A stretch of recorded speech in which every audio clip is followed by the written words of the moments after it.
तो last lecture में हम लोग थे कि अगर रेजिस्टेंस हो तो वायर की जो वेलोसिटी होती है वो एक्सपोनेंशियली क्या होती है, बढ़ती है। उस पे थे। अब उस पे थोड़े से देखो और कंसेप्ट हैं क्या है।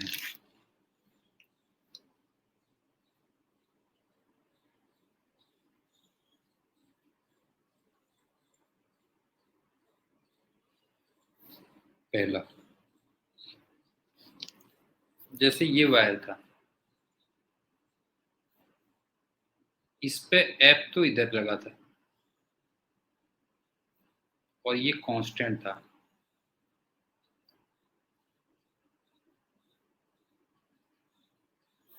और मैग्नेटिक फोर्स इधर लगा था।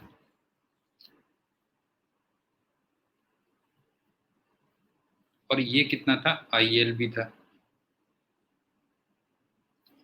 आई कितना था याद करो, E upon R into L B.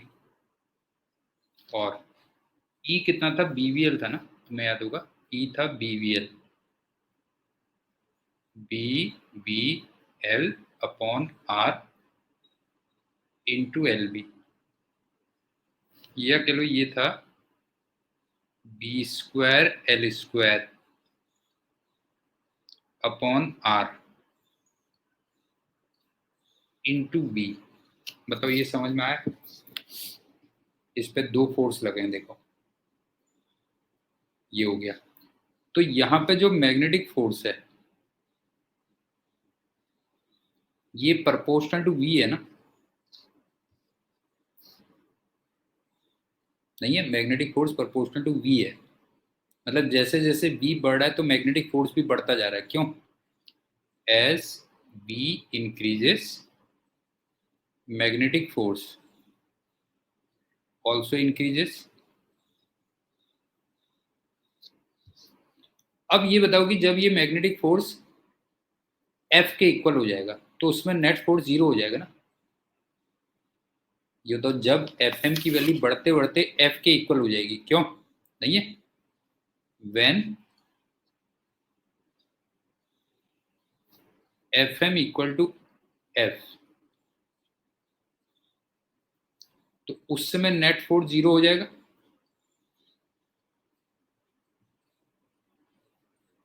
इसका मतलब नेट एक्सीलरेशन जीरो हो जाएगा। इसका मतलब वेलोसिटी कांस्टेंट हो जाएगी।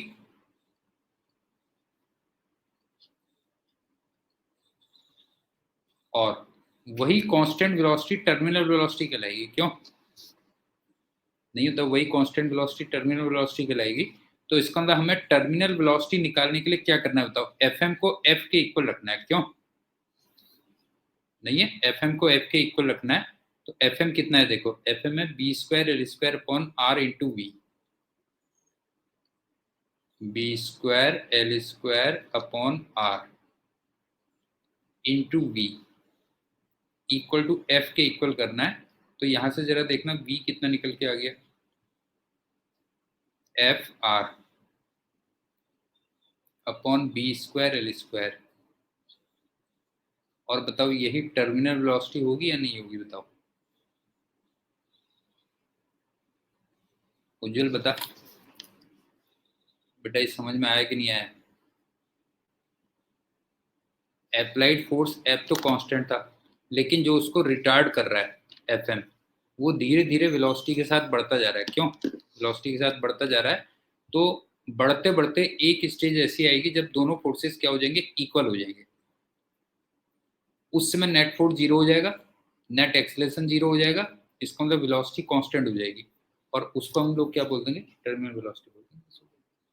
और एक बात बताओ, इसको देख के तुम्हें कुछ विस्कोसिटी याद नहीं आ रही है, ये बताओ।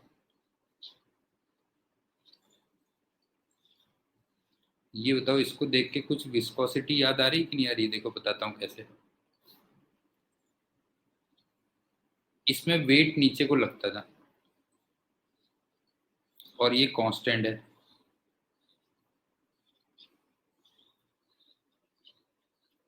और इसमें विस्कस फोर्स ऊपर को लगता था, और वो होता था 6 पाई ईटा आर वी। याद आ रहा है? बताओ जो है विस्कस फोर्स ऊपर लगता था 6 पाई ईटा आर भी, इसका मतलब F प्रोपोर्शनल टू V होता था। और वहां भी जरा बताओ टर्मिनल वेलोसिटी पे दोनों फोर्स इक्वल होते हैं कि नहीं होते? बताओ जो है, एक बात बताओ, एट टर्मिनल वेलोसिटी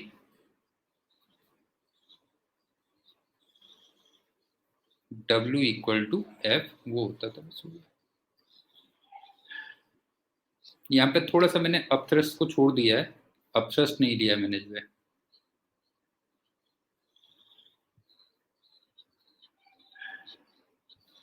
इग्नोर कर दिया है, और वो इस वजह से कि इसको मैंने एयर में लिया है, और जो एयर की डेंसिटी होगी वो नेग्लिजिबल होगी। समझ में आ रही बात बेटा? ये बता जो है। और जो अपथ्रस्ट होता है ये क्या होता है बता जो है? Total volume density of liquid into ji effective, कुछ ऐसे होता था। तो यहाँ पे जो डेंसिटी ऑफ लिक्विड है ये एक तरीके से डेंसिटी ऑफ एयर है, और ये मैंने टेंडिंग टू क्या ले लिया बताओ? जीरो ले लिया। क्या ले लिया? समझ में आया बताओ? इसको एक्सप्लेन करते समय मैंने अपथ्रस्ट को क्यों इग्नोर किया? उज्जवल, समझ में आ रहा है बेटा? इसको कंसीडर करते समय मैंने अपथ्रस्ट को क्यों इग्नोर किया? क्योंकि अपथ्रस्ट का फॉर्मूला क्या होता है? वॉल्यूम इमर्स्ड कह लो, चलो और पूरा ही फॉर्मूला लिख लो। Volume immersed density of liquid into ji effective, और यहाँ पे जो डेंसिटी ऑफ लिक्विड है वो डेंसिटी ऑफ एयर है, और वो क्या है? टेंडिंग टू जीरो है, तो इसलिए इसको नेग्लेक्ट कर दिया। ये हो गया। अब इसमें देखो एक दूसरी बात, देखो तुम्हें मजा आ जाएगा बेटा। तुम कहोगे यार कहाँ ये चक्करों में पड़ गए हम इनके सर के। देखो इस पे तुमने ये F लगाया, और मान लो इस समय इसकी वेलोसिटी V है।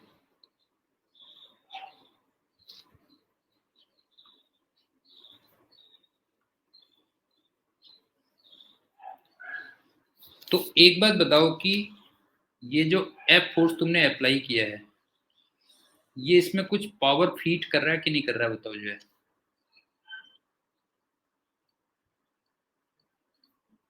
Power given by applied force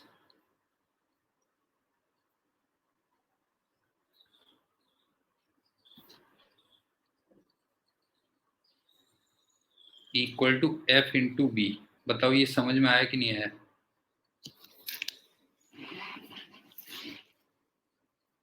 समझ में आया कि मान लो F तुमने फोर्स अप्लाई किया था और उसमें वेलोसिटी V है, तो power given by applied force क्या हो गया? F इंटू वी हो गया। अब ये कहीं ना कहीं जानी चाहिए ना अल्टीमेटली, ये पावर क्या हुआ? अच्छा, पावर का मतलब तुम जानते हो, पावर का मतलब होता है पर सेकेंड। क्यों?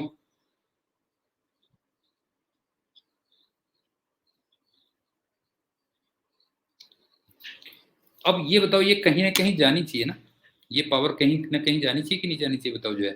तो ये कितनी होनी चाहिए? सुनो, ये जो दिस F इंटू वी है,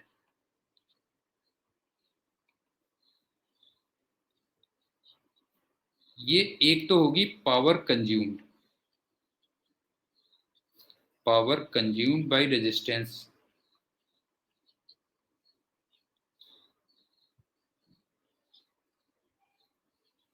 plus rate of increase of kinetic energy of wire. बताओ ये इक्वेशन समझ में आ रही कि नहीं आ रही? पहले बताओ, जो पावर तुमने फीड की है वो कहाँ कहाँ पे जा रही है बेटा? ये बताओ जो है।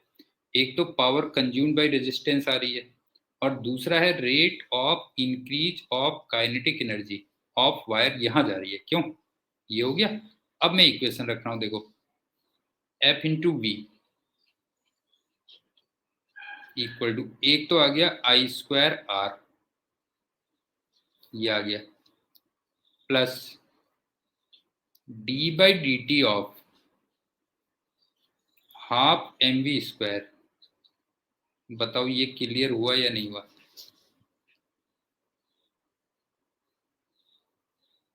बताओ इक्वेशन क्लियर हुई कि नहीं? बताओ F into V equal to I square R plus D by D T of half M V square.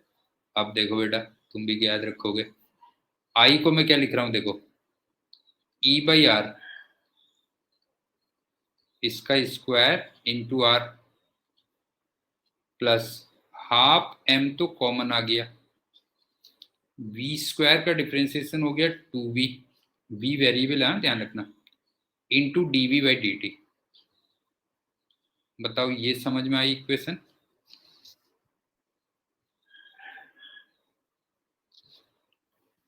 To से टू तो हमेशा कैंसिल हुआ है, तुम जानते ही हो। अब ई को मैं क्या लिख रहा हूं, बी वी एल लिख रहा हूं, ठीक है, बी वी एल। तो इसका मतलब हो गया B square L square V square upon R square होता है, एक आर ऊपर है तो ये आर आ गया, plus M into V into D V by D T, ये एफ इंटू वी के इक्वल आ गया। अब जरा देखना, एक वी कैंसिल हो गया,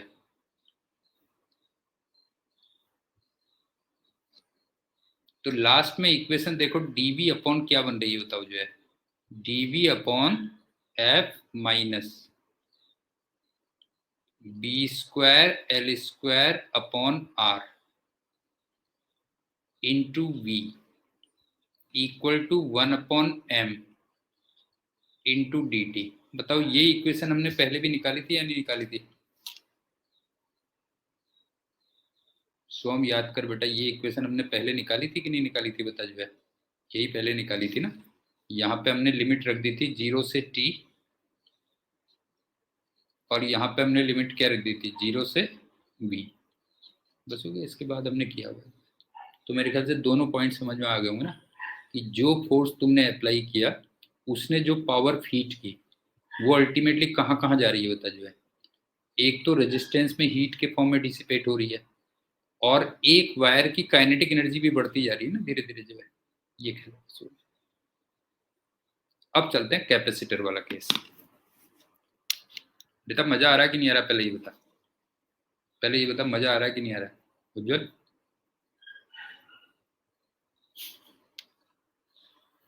अब चलते हैं कैपेसिटर इन बॉक्स।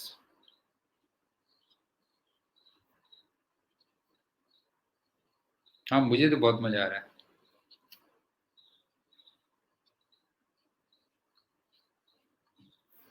लेकिन थोड़ा मजाक वजाक नहीं हो पा रही तो इसलिए मजा नहीं आ रहा, पढ़ाने में मजा आ रहा है।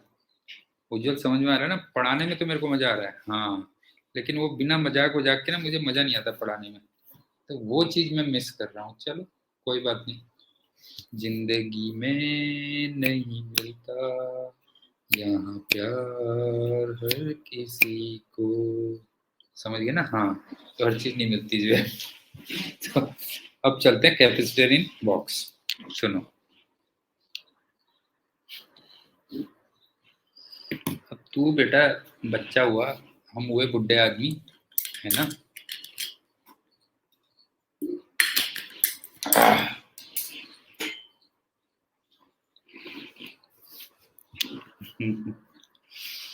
गाना ही तो सुनता हूँ मैं, और क्या करता हूँ। अब सुन बेटा जो है,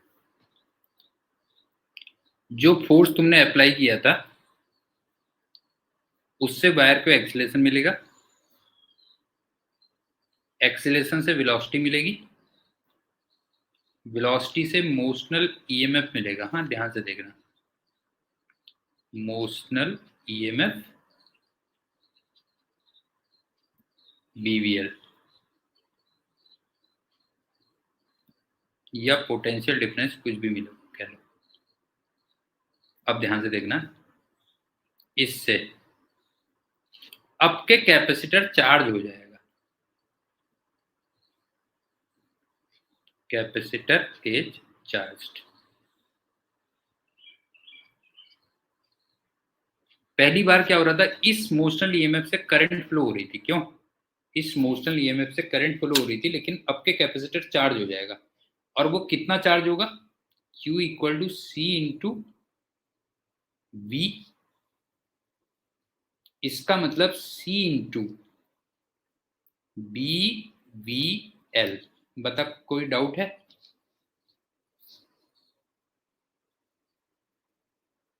ठीक, लेकिन आ रहा, मजा नहीं आ रहा? देख कितना मजा आ रहा है बेटा, क्या बिल्कुल सस्पेंस मूवी की तरह होता है जो है। अब ये बता कि इसमें v वेरिएबल है,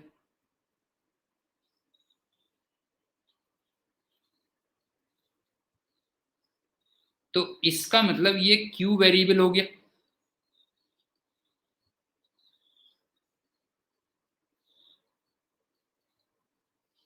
इसका मतलब एक करंट हो जाएगी, क्यों? देयरफॉर करंट हो जाएगी। कोई डाउट? बता भाई, अगर v वेरिएबल है तो क्यों, q वेरिएबल है तो करंट हो जाएगी। और वो करंट कितनी होगी by the way? dq/dt।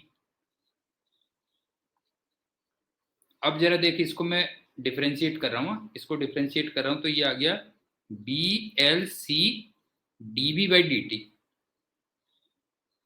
BLC/dV/dt। कोई डाउट?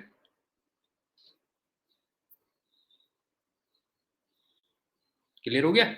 और जो dV/dt होता है उसको हम एक्सीलरेशन कहते हैं। नहीं है, dV/dt को हम क्या कहते हैं? एक्सीलरेशन कहते हैं। तो इसका मतलब इसमें करंट आ गई BLC इंटू एक्सीलरेशन। और अगर करंट आ गई है तो उससे एक मैग्नेटिक फोर्स भी आ जाएगा। भाई सिंपल सी बात है, मैग्नेटिक फोर्स आ जाएगा। और वो कितना होगा? ILB। नहीं है, ILB। तो I की वैल्यू अगर मैं ये रख दूं, तो इसका मतलब ये हो गया B²L² C इंटू एक्सीलरेशन। कोई डाउट है तो बता दे बेटा जो है, बता। B²L² C इंटू एक्सीलरेशन, ये मैग्नेटिक फोर्स हो गया। और मैग्नेटिक फोर्स कभी भी सपोर्ट तो करेगा नहीं, क्यों? मैग्नेटिक फोर्स सपोर्ट तो करेगा नहीं, इसका मतलब ये क्या करेगा बताओ? ये अपोज करेगा।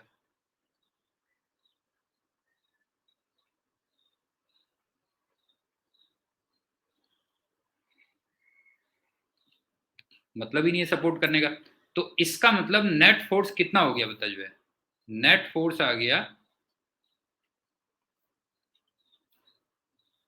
F minus magnetic force,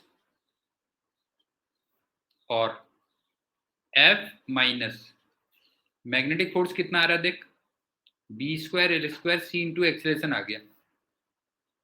B²L² C into acceleration. और ये बताओ, इस नेट फोर्स को मैं ma लिख दूं? बताओ, ये बताओ, इस नेट फोर्स को लास्ट में मैं फिर से ma लिख दूं कि नहीं लिख दूं? बताओ बेटा जो है, ये हो गया। तो जरा इन दोनों इक्वेशन से देखना, तुम्हारा a निकल के आ रहा है कुछ। यहां से जरा चेक करके देखो बेटा, a कितना निकल के आ रहा है? a की वैल्यू आ रही होगी F/m प्लस B²L²C। बता, ये एक्सेलेशन इतना आ गया कि नहीं आ गया? बता। और अब जरा देखना, एक्सेलेशन में जो जो भी टर्म्स आ रहे हैं वो सारे कांस्टेंट है नहीं है? बता जो है, F कांस्टेंट है, M कांस्टेंट है, B कांस्टेंट है, L कांस्टेंट है, C कांस्टेंट है। तो इसका मतलब एक्सेलेशन कांस्टेंट आया नहीं आया?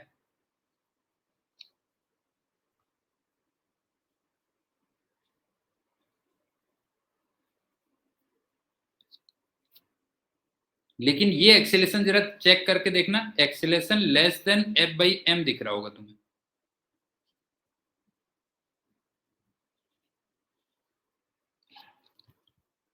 और बता, लास्ट लेक्चर में मैं क्या कह रहा था तेरे से जो है, मुंह फाड़ फाड़ के जो इतना बोल रहा था तुम्हें, तुम तो सोच रहे थे खाली सर हवा में मार देते हैं, फड़िया मार देते हैं। ये तो कहता कि इसमें एक्सेलेशन आएगा कांस्टेंट, और वो F/m से क्या होगा होता जो है, F/m से कम होगा जो है।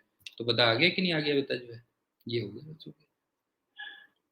तो सोहम, तेरे को चेन समझ में आई कि नहीं आई? बता जो है, चेन बहुत इंपॉर्टेंट है ना।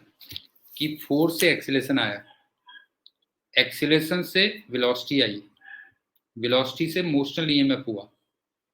अब मोशनल ईएमएफ से पिछली बार तो करंट आ रही थी, लेकिन इस बार कैपेसिटर चार्ज हो रहा है, लेकिन V वेरिएबल है, तो फिर मोशनल ईएमएफ वेरिएबल है, तो उससे जो चार्ज होगा वो भी वेरिएबल आएगा।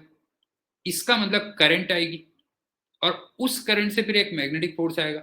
लेकिन मैग्नेटिक फोर्स कभी भी सपोर्ट तो करेगा नहीं, नहीं है लेंज लॉ, अदरवाइज लेंज नाराज हो जाएगा बेटा, जो है सपोर्ट तो करेगा नहीं, वो हमेशा अपोज करेगा। तो बस वहां से मैंने एफ नेट को F माइनस एफ एम कर दिया। ये अब इसमें भी जरा इंपॉर्टेंट पॉइंट देख लेते हैं। देखो बेटा, ऐसी कहानी है सब।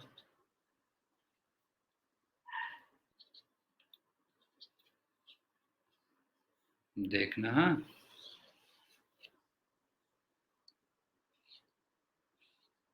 ये था,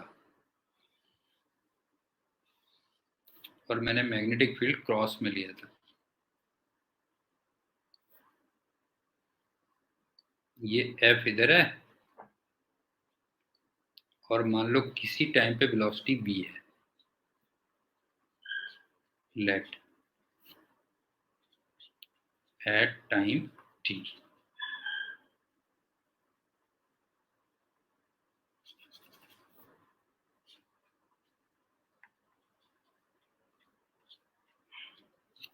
अब जरा इसमें E इक्वल टू BVL के लिए RHR लगा के बताओ कौन हायर पोटेंशियल कौन लोअर पोटेंशियल, बताओ। इसमें E इक्वल टू BVL के लिए RHR लगा के बताओ, और बताओ कौन सा एंड हायर पोटेंशियल पे और कौन सा लोअर पोटेंशियल पे, बताओ। जैसे मान लो मैं इसको A कह दूं, इसको B कह दूं, बताओ कौन सा हायर पोटेंशियल पाएगा, कौन सा लोअर पोटेंशियल पाएगा, तो जो है E इक्वल टू BVL के लिए इसमें RHR लगाओ बेटा, जो है हाँ, तुम्हें लग ही रहा होगा कि VA ग्रेटर देन BB। तो एक बात बताओ, इसका मतलब मैं ऐसा मान सकता हूँ कि ये जो वायर है ये एक बैटरी बन गया। याद है बेटा, ये भी तो मानते थे हम, ये एक तरीके से ये बैटरी बन गया, एक तरीके से ये हो गया। और कितने वोल्ट की, PVL वोल्ट की बैटरी बन गया। लेकिन ये वेरिएबल है ना, ध्यान रखना, वेरिएबल को कई बार ऐसे भी दिखाते हैं, तुम जानते हो, वेरिएबल बैटरी को ऐसे दिखाते हैं। ये वेरिएबल बैटरी हो गई, तो इसका मतलब यहाँ पे प्लस चार्ज आ जाएगा, यहाँ पे माइनस चार्ज आ जाएगा। क्यों, यहाँ पे प्लस और यहाँ पे माइनस, और कितना चार्ज होगा, Q इक्वल टू CV, इसका मतलब C इंटू BVL, ये हो गया। अब ध्यान से देखना, V बढ़ रहा है, तो इसका मतलब Q भी बढ़ेगा ना। उज्जवल बता बेटा, V बढ़ रहा है तो इसका मतलब Q भी बढ़ेगा कि नहीं बढ़ेगा, बता जो है। और तेरे को याद है जब चार्ज बढ़ता था तो डायरेक्शन ऑफ करंट किधर को होती थी, पॉजिटिव प्लेट की तरफ होती थी। ये बता, जब चार्ज बढ़ता था तो करंट किधर को होती थी, पॉजिटिव प्लेट की तरफ। तो तेरे को लग रहा है इस पे ऐसे करंट होगी, ये बता, ये समझ में आया कि नहीं आया, बता। ये करंट ये होगी, I equal to DQ by DT। और जब मैं DQ बाई DT करूंगा इसको, देख, तो ये हो जाएगा BLC DB बाई DT। और DB बाई DT को मैंने A लिख दिया था, तो BLC इंटू A आ गया। क्यों, ये भी मेरे ख्याल से क्लियर हो गया होगा। अब तू एक काम कर दे, तू कह रहा होगा सारे काम अगर मैं ही कर लूं तो आप किस लिए रखे हो यहाँ पे, ना सोच रहा होगा तुझे। तो अब ये बता कि इसमें जो मैग्नेटिक फोर्स आएगा ILB, उसमें एक बार फिर से RHR लगा के बता किधर को आ रहा है, बता। इसमें एक बार फिर से RHR लगाओ और बताओ किधर को आ रहा है बेटा, जो है FM इक्वल टू ILB जब लगाएंगे तो बताओ किधर को आ रहा है, जरा बताओ, जो है लेफ्ट साइड में आ रहा होगा, तो इधर को लेफ्ट साइड में मैग्नेटिक फोर्स आ गया। और वैसे भी मैंने तुमसे बोला ही था, इतना सब कुछ सोचना ही नहीं है। इंड्यूस्ड इफेक्ट्स की वजह से जो कुछ भी आता है वो हमेशा कॉज को क्या करता है, अपोज करता है। बता ये पॉइंट समझ में आया या नहीं आया? सोहम बता बेटा, समझ में आ गया ना? अब करते हैं दूसरी बात।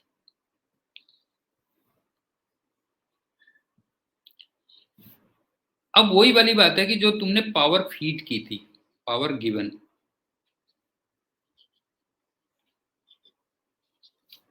वो F इंटू वी थी। अब तुम कहोगे कि ये कहाँ कहाँ गई है, नहीं है? तुम्हारा सोचना जायज है ना बेटा, जो है तुम्हारा सोचना है बहुत जायज कि भाई अल्टीमेटली ये पावर अब कहाँ गई। पिछली वाली बात तो सही थी, लेकिन इस बार कहाँ गई जो है? तो सुनो, ये क्या गई?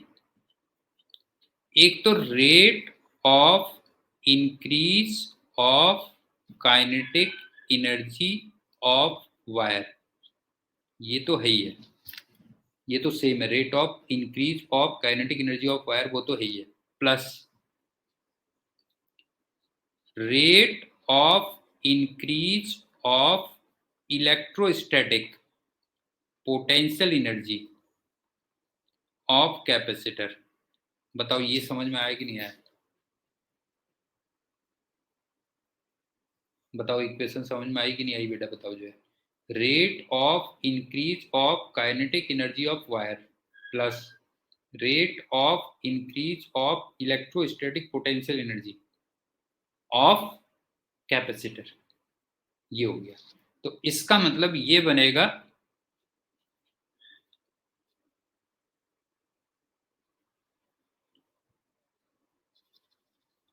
d/dt of half mv² plus d/dt of half cv²। बताओ क्लियर है?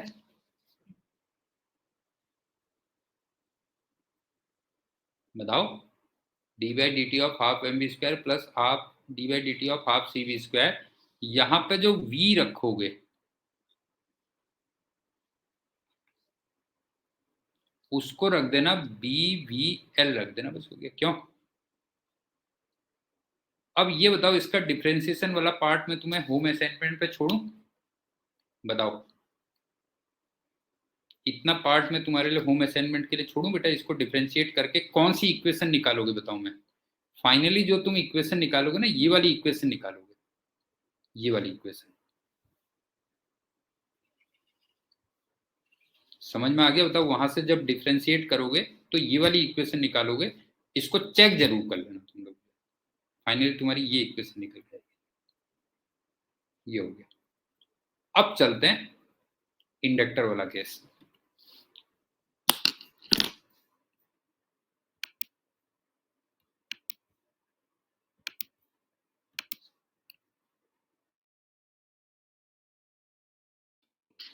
बॉक्स में इंडक्टर,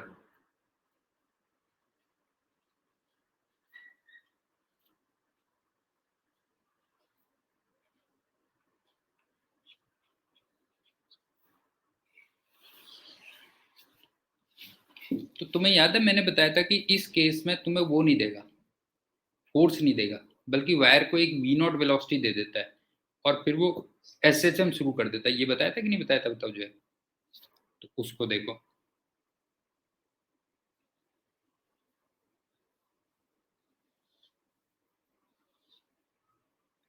मैंने इसको वी नॉट वेलोसिटी दे दी थी और मान लो ये x इक्वल टू 0 था, और जब ये x चला जाता है मान लो इधर को, तो वेलोसिटी मान लो v रह जाती है।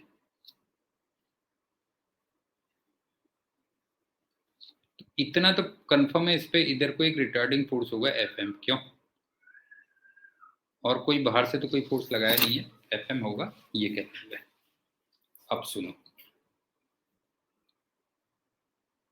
ये A है, ये B है, और ये C है, और ये D है।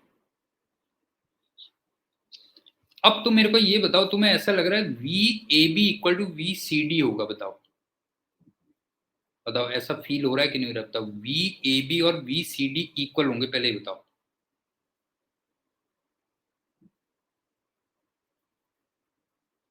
पोटेंशियल डिफरेंस अक्रॉस AB और पोटेंशियल डिफरेंस अक्रॉस CD वो इक्वल होने चाहिए। तो इसका मतलब VAB और VCD इक्वल होने चाहिए। अब VAB को मैंने लिख लिया BVL और VCD को लिख लिया LDI/dt। तो बताओ, तुम्हें कोई प्रॉब्लम है इसमें? बताओ। उसको तो मैंने लिख लिया BVL और उसको लिख लिया LDI/dt, और V को मैंने लिख लिया dx/dt।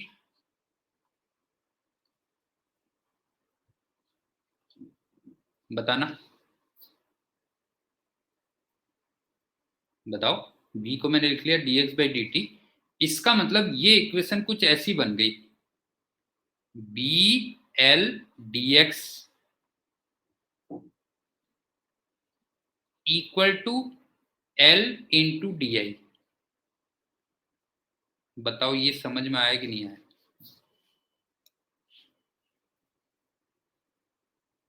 स्वाम, बता बेटा जो है, BL dx equal to L into DI। अब इंटीग्रेट कर दो, कोई बात नहीं, उसमें क्या है। इसको 0 टू I कर दो,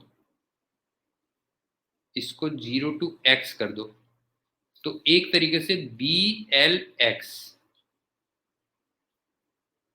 equal to L into I हो गई। तो मेरा कहने का ये मतलब है कि यहाँ पे ना तुम्हें current as a function of x पता चल गया बेटा जो है।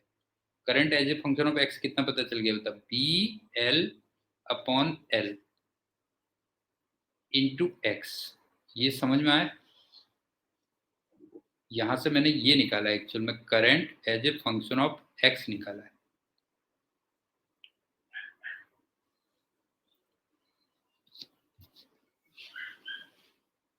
उज्जवल भाई, बता, समझ में आया कि नहीं आया?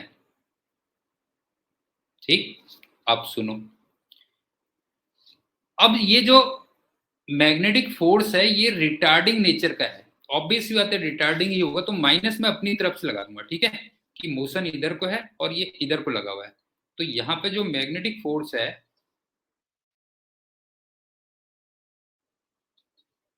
वो -IL भी लिख दूं तो बताओ, कोई डाउट? बताओ बेटा जो है, अगर मैं -IL भी लिख दूं तो कोई डाउट?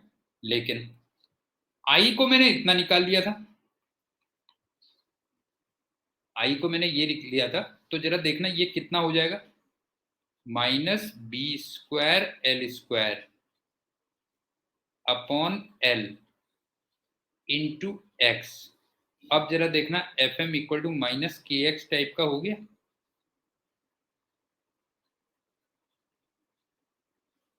बताओ, क्लियर है कि नहीं है? बताओ बेटा जो है, ये तो Fm equal to -KX type का हो गया कि नहीं हो गया? बताओ जरा, देखो जरा ऊपर वाले पे देखो बेटा जो है, ये हो गया, बस हो गया जो है। तो इसका मतलब SHM हो गया कि नहीं हो गया? बता जो है, देयरफॉर SHM।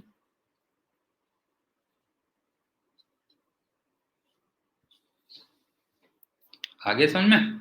अब इसमें देखो क्या क्या होगा। हाँ, सबसे पहली बात जो K होगा वो तो हो जाएगा B² लेंथ का square upon coefficient of mutual inductance L। ये हो गया। ओमेगा अगर निकालना है तो तुम्हें याद होगा √K/M होता था, क्यों? और अगर तुम्हें टाइम पीरियड निकालना है तो 2π√M/K होगा। यहां तक कोई डाउट?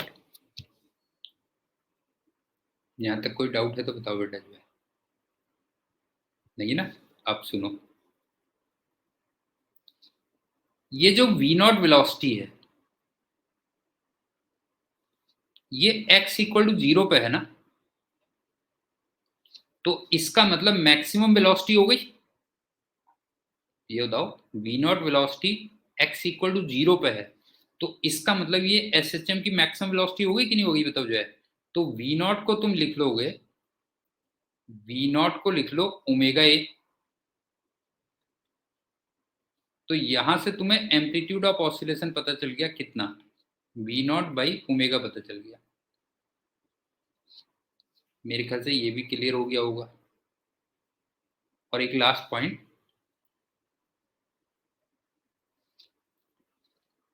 टी इक्वल टू 0 पे वायर एक्स इक्वल टू 0 पे है और पॉजिटिव डायरेक्शन में मूव कर रहा है। टी इक्वल टू 0 पे वायर एक्स इक्वल टू 0 पे और पॉजिटिव डायरेक्शन में मूव कर रहा है। इसका मतलब इसकी जो एक्स टी इक्वेशन होगी वो X equal to A sine omega T होगी। याद आया या नहीं आया, बताओ बेटा, याद आया कि नहीं आया। तो याद आ गया तो वो गाना चलेगा ना, याद आ रहा है मेरा प्यार, यहाँ हम यहाँ तुम, यहाँ हम यहाँ तुम, खो भी जाए आज के बाद। तो अगर याद आ गया तो ये गाना भी होना चाहिए जो है।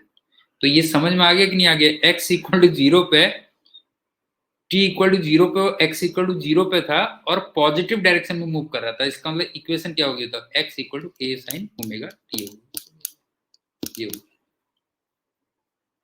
अब तुम कहोगे कि इसमें एनर्जी इक्वेशन कैसे लगाए हैं, नहीं है उज्जवल, तेरा एक क्वेश्चन डाउट क्लियर है, मतलब बहुत लॉजिक है ना, मतलब जो लॉजिकल डाउट है कि भाई इसमें एनर्जी इक्वेशन कैसे लगाएं जैसे पहले लगा रहे थे हम। अब सुन बेटा, एनर्जी इक्वेशन,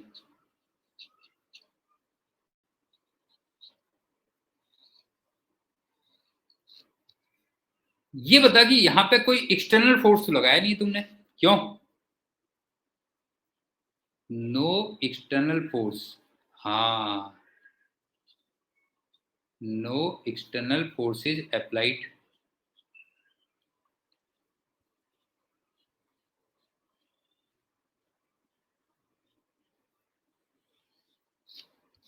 जैसे वहां पे तो हम फोर्स लगा रहे थे ना, इससे पहले तो हम फोर्स लगा रहे थे, क्यों, तो वहां पे तो तुम पावर एक तरीके से फीड कर रहे थे जो है, लेकिन यहाँ पे तो कोई एक्सटर्नल फोर्स लगा नहीं रहो, तो यहाँ पे हो क्या रहा है सुनो, वायर की काइनेटिक एनर्जी कम हो रही है। आप देखो ना, वायर की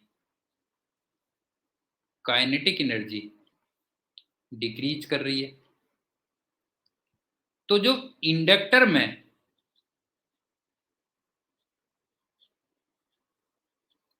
मैग्नेटिक पोटेंशियल एनर्जी होती है वो कहीं ना कहीं इंक्रीज कर रही होगी, बताओ क्लियर है या नहीं है, बताओ बेटा जी।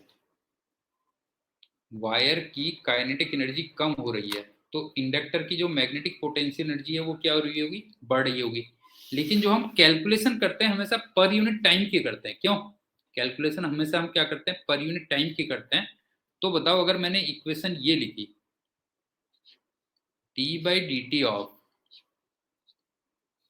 हाफ एम वी स्क्वायर, बल्कि इसको रादर माइनस लिख दोगे तो मुझे ज्यादा अच्छा लगेगा, minus D by D T of half M V square equal to plus D by D T of half L I square. तो बताओ तुम्हें कैसा लगा, उज्जवल बता बेटा जो है।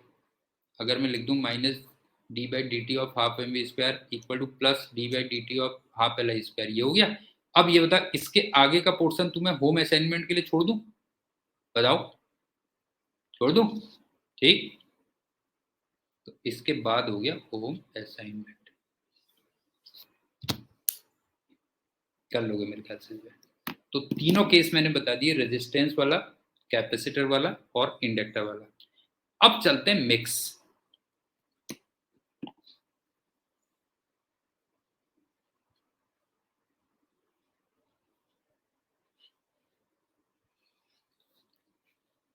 मिक्स में मैंने तुमसे कहा ना बहुत ज्यादा परेशान नहीं करेगा, बस खाली इक्वेशन लिखने के भी बोलेगा। जैसे मान लो ये है,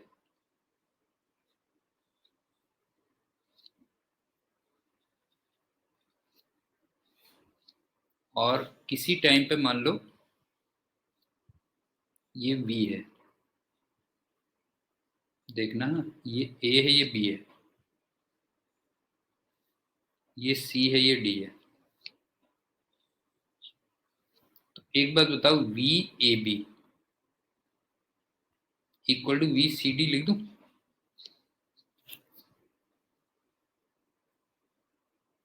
बताओ, v a b equal to v c d हो गया।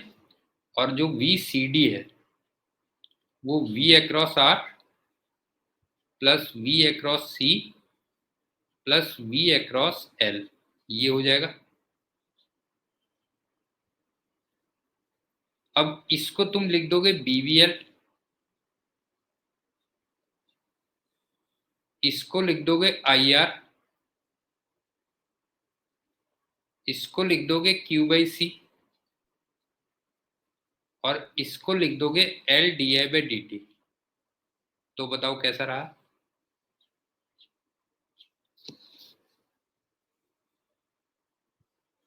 तो बताओ बेटा कैसा रहा?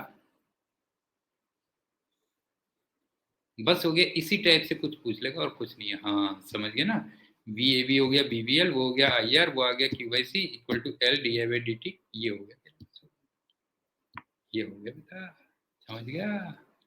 एक और देख, ऐसी चलती है उज्जवल जिंदगी और कुछ नहीं है, बस खाली ये ब्रह्म सत्यम जगत मिथ्या और ये सब।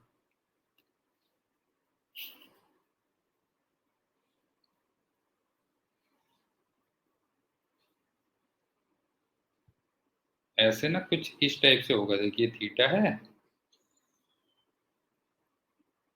और ऐसे कुछ होगा, मेरे को याद नहीं आ रहा, कुछ ऐसे मान ली ये बॉक्स यहाँ पे होगा,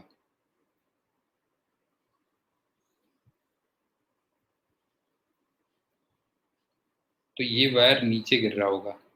तो बस इसमें वो जो एफ है ना बेटा, ये एफ, वो एम जी साइन थीटा हो जाएगा। अगर कभी प्रॉब्लम आई ना तो एम जी साइन थीटा हो जाएगा। कुछ समझ में आ रहा है क्या कह रहा हूँ मैं? जैसे ये करते थे ना बेटा, यहाँ पे जो बॉक्स होता था, तुम्हें याद होगा, ये नहीं होता था, ये बॉक्स होता था, यहाँ पे हम एफ अप्लाई करते थे, क्यों? समझ में आ गया? तो यहाँ पे एफ अप्लाई करते थे बेटा, जो है ये बॉक्स होता था। तो अगर तुम्हें इस टाइप की कोई प्रॉब्लम दिखाई दे तो बस उसमें एफ की वैल्यू कितनी रख लोगे, एम जी साइन थीटा लिख लोगे, और कुछ नहीं है बस, बाकी सेम रहेगा जो है। ये क्या? तो मेरे ख्याल से ये भी समझ में आ गया होगा। अब हम चलते हैं नेक्स्ट म्यूचुअल इंडक्टेंस में।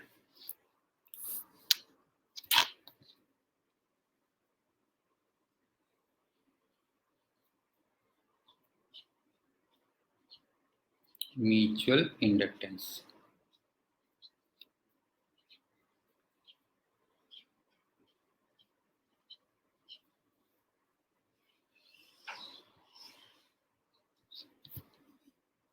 इसमें क्या है देख, मतलब इसको मैं ऐसे समझ ले, तू तेरे घर में मान लो काम चल रहा है कुछ, हाँ, कंस्ट्रक्शन चल रहा है, ठक ठक ठक ठक ठक ठक ठक ठक ठक ठक ठक ठक। अब उससे तेरे को भी परेशानी होती है कि नहीं होती, बता जो है, तेरे को परेशानी होती है ना, ठक ठक ठक ठक, तो वो तो सेल्फ इंडक्टेंस हो गया। और तेरे पड़ोसियों की परेशानी होती है कि नहीं होती, बता जो है, ये बता, तेरे पड़ोसियों की परेशानी होती है कि नहीं होती, बता जो है, तो म्यूचुअल इंडक्टेंस हो गया, बस हो गया। अब समझ में आ गया कि नहीं आया बेटा जो है? पॉइंट क्लियर है कि नहीं है जो है, कि तेरे घर में कोई कंस्ट्रक्शन वर्क चल रहा है और उससे जो तेरे को मेंटल टेंशन होती है, दैट इज सेल्फ इंडक्टेंस। और तेरे पड़ोसियों को जो टेंशन होती है वो क्या हो गया, म्यूचुअल इंडक्टेंस हो गया। ऐसे कह रहे। अब ये क्या है, सुन, मान ले दो कॉइल हैं,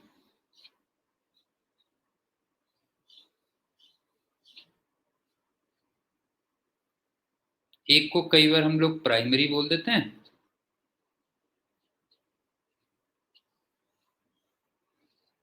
और एक को हम बोल देते हैं सेकेंडरी।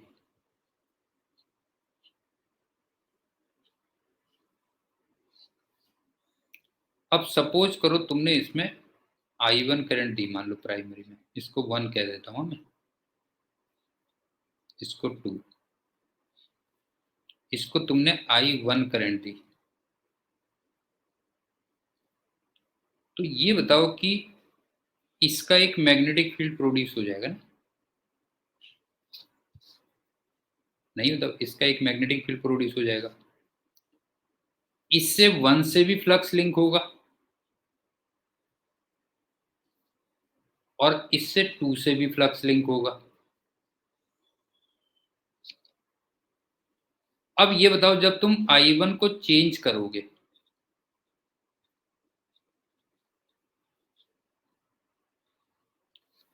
तो φ1 भी चेंज होगा और φ2 भी चेंज होगा।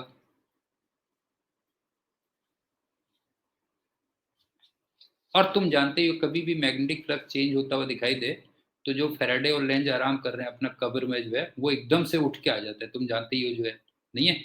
एकदम से, अरे ये क्या हो गया जो है ना, एकदम से बाहर आ जाते हैं जो है। तो इसका मतलब इसमें एक इंड्यूस्ड ईएमएफ डेवलप हो जाएगा।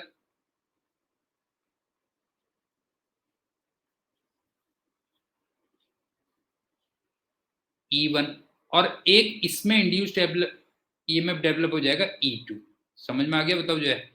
तो इस वाले इवेंट को हमने बोल दिया था सेल्फ इंडक्टेंस। Self inductance.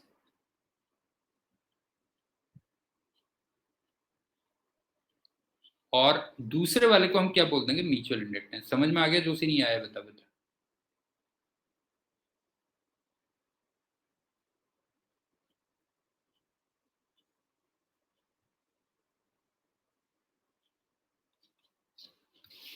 कि मान लो तुमने एक कॉइल में करंट पास की, उसका एक मैग्नेटिक फील्ड बना, उससे दोनों कॉइल से फ्लक्स लिंक हुआ, φ1 और φ2। जब तक I1 कांस्टेंट है कुछ नहीं होगा, लेकिन अगर I1 को चेंज करोगे तो φ1 भी चेंज होगा, φ2 भी चेंज होगा।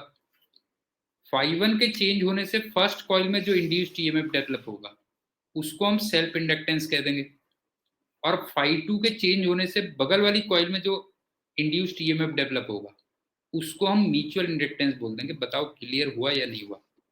बताओ बेटा जी। ये पॉइंट क्लियर हुआ जोशी? नहीं हुआ? बता जो है,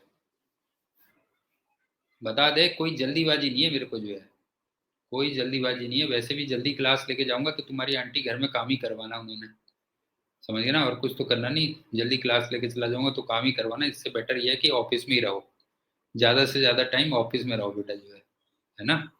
ये कर लूंगा।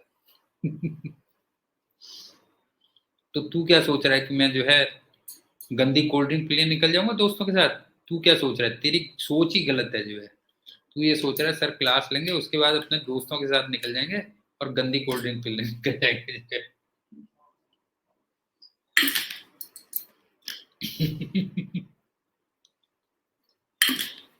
अब चलते हैं दूसरी बात।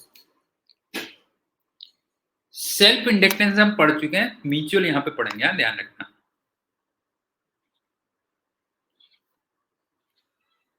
सेल्फ इंडक्टेंस ऑलरेडी पढ़ चुके हैं।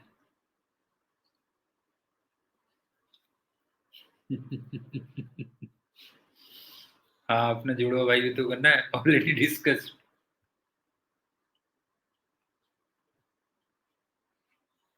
और म्यूचुअल जो है अब पढ़ेंगे।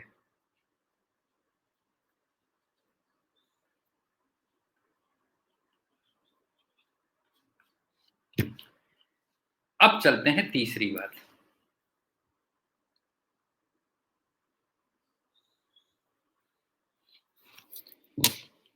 किन्हीं भी दो कॉइल्स का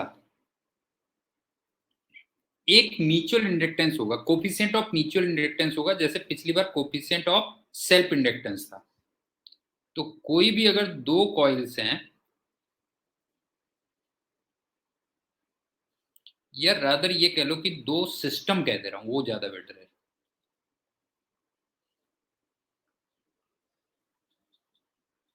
लेकिन यहाँ पे वो लॉज ऑफ मोशन वाले सिस्टम नहीं होंगे, मतलब वहां भी सिस्टम आता है ना, यहाँ पे ये ईएमआई वाले सिस्टम हो गए कह लो जो है।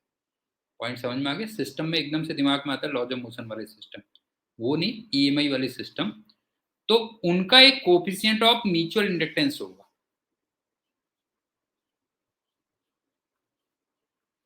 कोफिशिएंट ऑफ म्यूचुअल इंडक्टेंस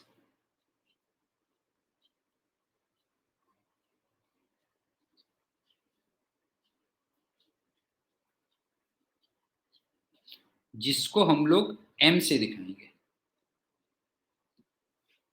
और तुम्हें याद होगा इसकी एसआई यूनिट क्या क्या होती थी? Henry,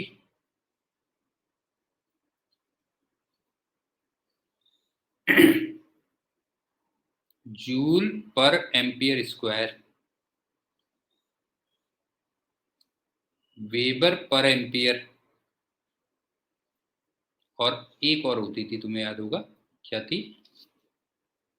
volt second. क्यों? पर एम्पियर मेरे ख्याल से ये थी। बताओ समझ में आ गया कि नहीं आ गया? दो कॉइल्स या फिर दो सिस्टम के एक कोफिशिएंट ऑफ म्यूचुअल इंडक्टेंस होगा जिसको हम एम से दिखाएंगे, और उनकी ये चार एसआई यूनिट्स होती थी।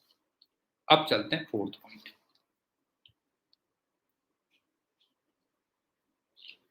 अब जो एम होगा it is function of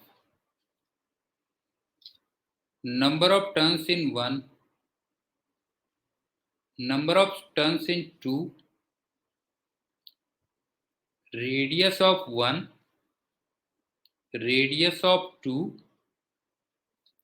magnetic material, magnetic material,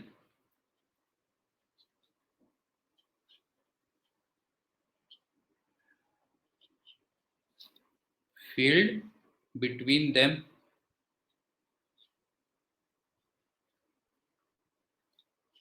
ये तो है ही है। दो और चीजों पे डिपेंड करेगा बेटा जी, ये ध्यान रखना, दो और चीजों पे डिपेंड करेगा, वो बहुत इंपॉर्टेंट है। एक डिपेंड करेगा distance between coils, distance between coils, और एक orientation of coils, orientation of coils.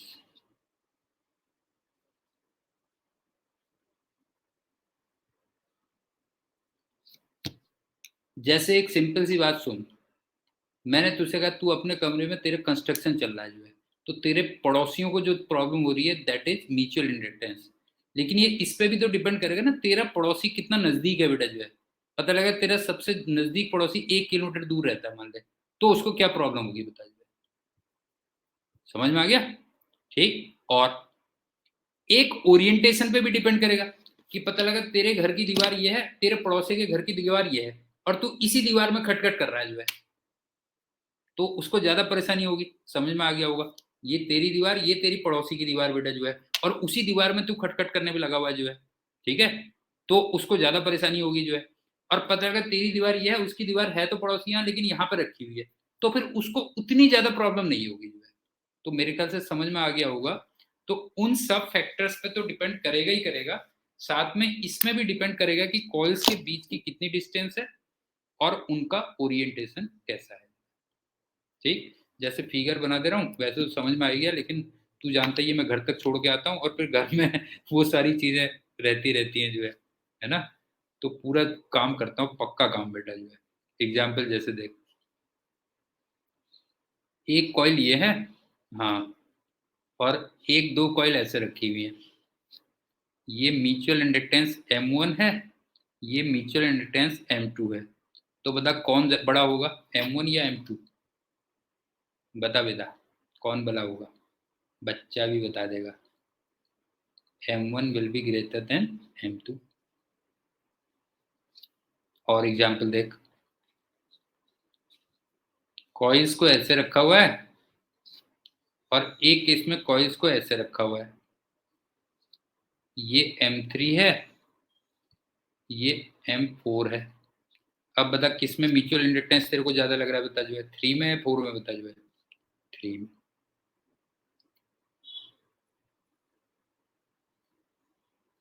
तो मेरे ख्याल से समझ में आ गया होगा कि म्यूचुअल इंडक्टेंस दो और चीजों पे डिपेंड करेगा कि दोनों कॉइल्स या दोनों सिस्टम्स के बीच की डिस्टेंस कितनी है और उनका ओरिएंटेशन किस टाइप का है। अब चलते हैं 5th पॉइंट।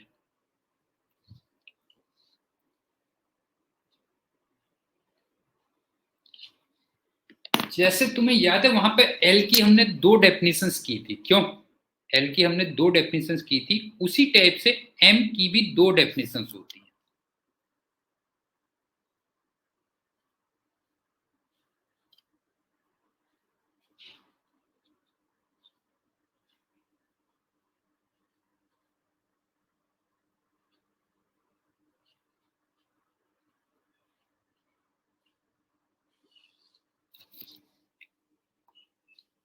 अब क्या डेफिनेशन है सुनो।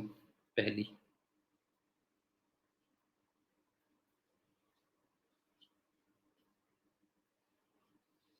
जड़ से जाते हैं ना, एक्चुअल में मैं हवा में बात नहीं करता जो है, मैं तू जानता है बेटा जड़ में जाता हूँ जो है, नहीं बता जो है, जड़ में जाता हूँ कि E2 क्यों आता है जो है।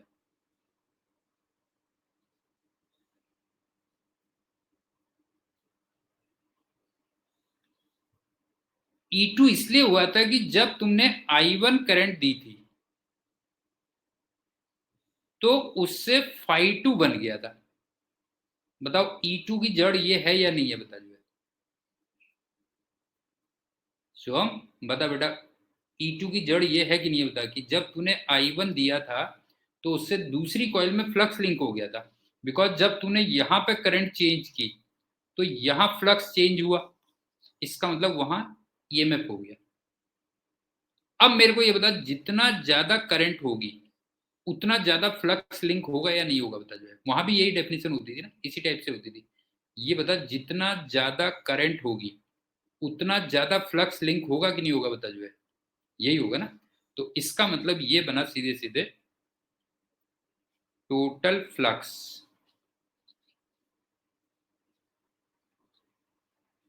Linked with secondary coil.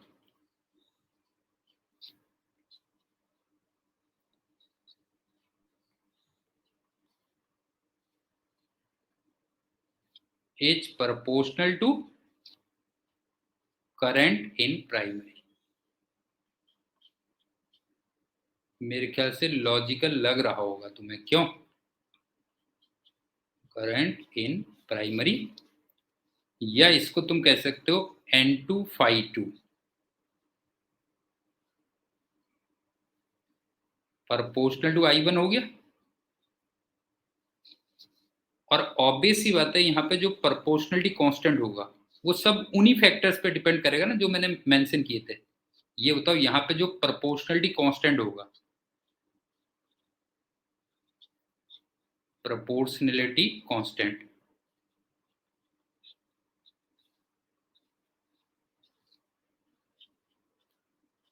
इसी को हम लोग M कहेंगे। और तुम्हें खुद फील हो रहा होगा, क्यों नहीं है, खुद फील हो रहा होगा, ये डिपेंड करेगा, डिपेंड्स अपॉन दोज फैक्टर्स, क्यों? अब बता, तेरे को लगा ऐसा कि ऐसा आज तक तेरे को टीचर मिला, बता कोई, इससे ही बता मुझे, तेरे को ये ऐसा कोई टीचर मिला आज तक बेटा, ये बता जो है, जो बिल्कुल जमीन से उठाता है जो है, सब्जेक्ट को बिल्कुल जमीन से उठाता है जो है, ठीक है। तो इसका मतलब जो N2 phi2 हुआ,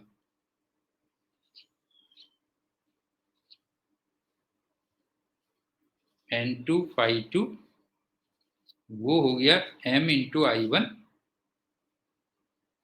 या कह ले M इक्वल टू वो N2 phi2 अपॉन I1 हो गया, बस हो गया।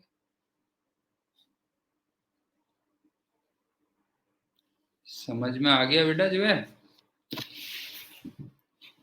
समझ में आ गया, बता M इक्वल टू क्या हो गया, N2 phi2 upon I1।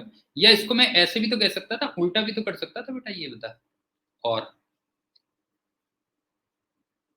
N1 upon I2, ये भी तो कर सकता था, उल्टा नहीं कर सकता था बता जो है।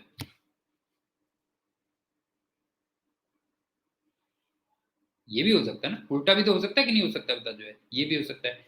और इसको अगर लैंग्वेज में लिखूं तो ऐसे लिख सकता हूं कि total flux in secondary per unit current in primary. क्यों, इसको ऐसे लिख सकते हैं, जो प्रोपोर्शनलिटी कांस्टेंट है उसको क्या लिख सकते हैं बता जो है, total flux in secondary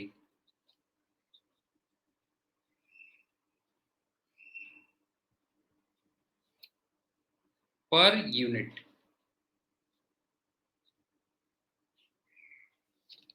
current in primary.